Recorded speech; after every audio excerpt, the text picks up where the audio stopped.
అదొక రోజు ఇలాగ అనుకున్న. ఉదయం లేచిన తర్వాత ప్రార్థన చేసి కన్నీళ్ళు కార్చి కన్నీటిని ఎక్కువ చూసింది నా దిండే.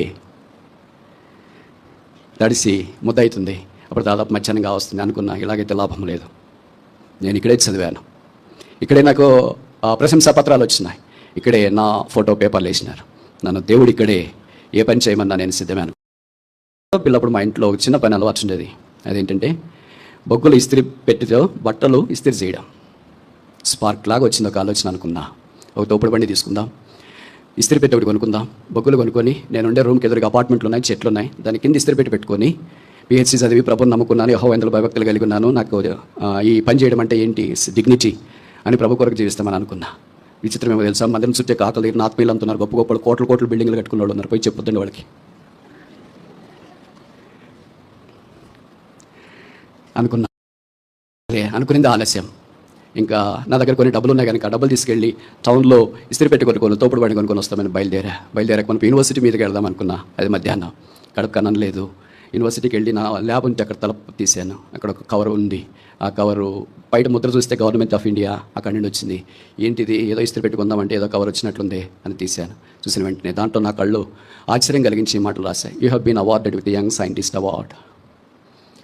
అది లెటర్ ఎక్కడి నుండి వచ్చిందంటే president of India. I was shocked.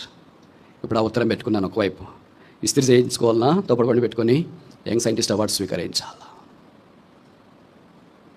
ఇప్పుడు ప్రభు అంటున్నాడు, మరి నేను నిన్న ఆ స్థానం దాకా తీసుకుని వెళ్ళాను. ఉద్దేశం ఏంటంటే ఒక యంగ్ సైంటిస్ట్ అవార్డు నీకు ఇవ్వాలని నా ఉద్దేశం. నువ్వు బతికితే చాలనుకున్నావు, తోపుడు బండి పెట్టుకుంటే చాలనుకున్నావు, ఇస్త్రీ చేసుకుంటే చాలనుకున్నావు. ఏ తండ్రి తన కుమారుడు అలా ఉండాలని కోరుకోడు, నేను ఎలా కోరుకుంటా.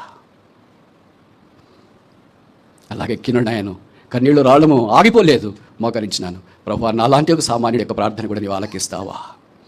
నేను ఇస్త్రీ బట్టి తీసుకుందామని బయలుదేరుతుంటే ఇలాంటి అద్భుతమైన యంగ్ సైంటిస్ట్ సెలక్షన్ నీవు పంపించినావా?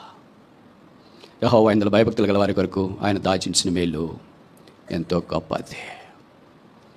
ప్రభు ఆ పరిస్థితులు గుండా తీసుకుని వెళ్ళిన తర్వాత దేవుడి కరుణా సంపన్నుడై అవసరమైన సమయంలో తన నామ మహిమ కొరకు దేవుడు వాడుకుంటూ వచ్చినాడు. ఒకవేళ ఇస్త్రీ పెట్టుకొని ఉంటే ఆ దేవుని ఉద్దేశం అయితే నేను అక్కడే ఉందించా.